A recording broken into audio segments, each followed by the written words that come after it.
आज मु आपनको कहबी भारतर सबुठारु अधिका दरमा पाउथिबा चाकरी कौन आउ तार सालारी केते। जदि आपनको फाइनेंशियल स्ट्रांग हबार अछि तो आपनको जानिबा दरकार कि को चाकरी सबुठारु अधिका दरमा दउछ, पैसा एक्चुअली कोउटी अछि। जदि आपण सीरियस आपणकर अर्निंग पोटेंशियल बढ़ाइबा पई तो एही वीडियो को भल से देखंतु आउ वीडियोटी को लाइक करंतु। अधिका दरमा दउथिबा प्रथम चाकरी हला फाइनेंशियल रिस्क मैनेजर। यही फील्ड विषय रे अधिका पिला जानि ना, किंतु एठी बहुत पैसा अछि। एमाने bank row loss हेबारु बंचाई than.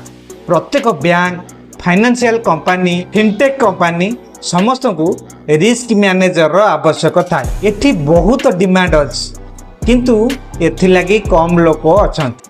Global association of risk professionals बा GARP अनुसार करेंटली 36,000 पोस्ट अवेलेबल अछि। यह केवल इंडिया मार्केट रे FRA प्रोफेशनल्स को पाई। आपण भाबुथिबे एग्जैक्टली एमाने करंती कोन। बेसिकली एमाने मार्केट क्रैश प्रेडिक्शन करंती। जेपली 2008 रो मार्केट क्रैश सिचुएशन आसे तो यही माने ही सर्वप्रथमे वार्निंग देइथान। यहा परे बड़ बड़ लोन अप्रूवल जेपरी 100 कोटी रु नै 1000 कोटी पर्यंत काहाकू दबा सेफ कि नुहे यही माने ही कहिथान।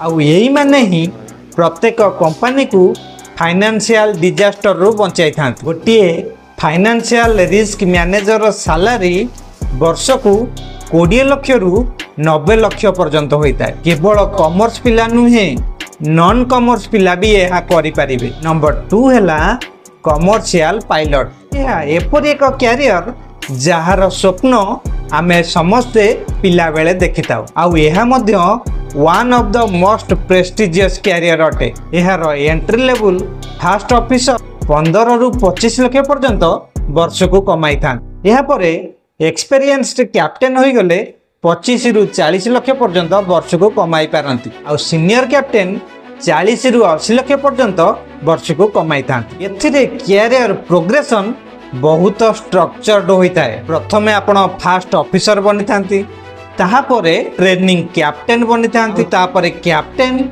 एवं ताहा परे चीफ बा सीनियर पायलट बनी थांती। किंतु मने रखंतु गोटे पायलट बनिबा पई बहुत टंका आवश्यक। प्रथमे CPL ट्रेनिंग, ताहा परे DGCA एग्जाम, आउ ताहा परे 200 घंटार फ्लाइट एक्सपीरियंस मध्ये दरकार। यह परे जाई आपण गोटे क्वालिफाइड पायलट बनी पारिबे। जदि आपनको स्वप्न थाए फ्लाइट उड़ाइबा बा आपनको फैशन थाए फ्लाइट उड़ाइबा तो आपण यह बनी पारिबे। नंबर 3 हैला CMA बा सर्टिफाइड मैनेजमेंट अकाउंटेंट। ये फील्ड विषय तो बहुत पिला जानी ना, किंतु यार सालारी आपण जानिले शॉक होई जिवे। एमाने कंपनी रो फाइनेंशियल हेल्थ को मॉनिटर करथान। एमाने बेसिकली फाइनेंशियल एनालिटिक्स रो एक्सपर्ट होइथान, जो माने कि बिजनेस डिसीजन रे क्रिटिकल रोल प्ले करथान। वर्तमान भारत रे CMA रो 32,000 पोस्ट अवेलेबल। आउ यार डिमांड दिनकु दिन बढ़िबारे लागिस। आसो यह को उदाहरण सहित बुझिबा। अनेकर आपण मारुति सुजुकी रे CMA अछंती। तो एठी आपनकर काम बेसिकली हबो कि कार बनाइबारे एक्चुअल केते कॉस्ट लागुची एवं केते कॉस्ट रे आपण ताको सेल करि पारिबे। आ गोटे CMA रो सैलरी 12 लाख रु 50 लाख पर्यंत वर्ष को होई थाए। नंबर 4 हैला investment bankers. Company buying and selling, IPO, fund releasing, यही सब काम इन्वेस्टमेंट बैंकर्स करिथान। उदाहरण रे आमे कहि परिबा जो 9,000 कोटी रो IPO लॉन्च हैला ताहा केही ना केही इन्वेस्टमेंट बैंकर करिथिबे। फेसबुक जो व्हाट्सएप एक्वायर कला सेते बेले भी इन्वेस्टमेंट बैंकर्स इन्वॉल्व थिबे। जणे इन्वेस्टमेंट बैंकर्स रो सैलरी वर्ष को 15 लाख रु 60 लाख पर्यंत होई थाए। इन्वेस्टमेंट बैंकर सबाक हेले आपण को IIMA, ISB आदि टॉप इंस्टीट्यूट रे पढ़िबा को हेबो। नंबर 5 हैला डाटा साइंटिस्ट।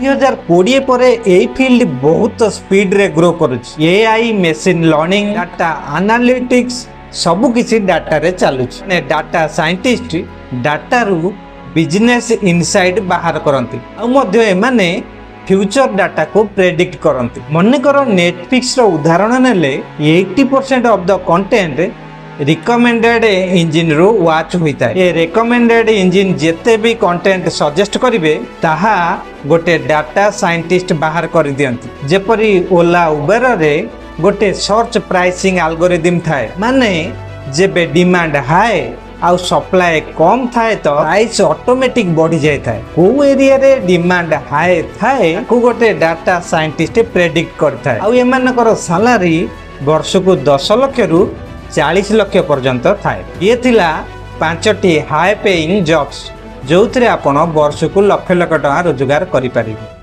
रोची पुणी भेट हम आउ एक नुआ वीडियो रे। आपण जदि मो चैनल को सब्सक्राइब करना सब्सक्राइब करदे और ए वीडियो को लाइक करदे। रोची नमस्कार।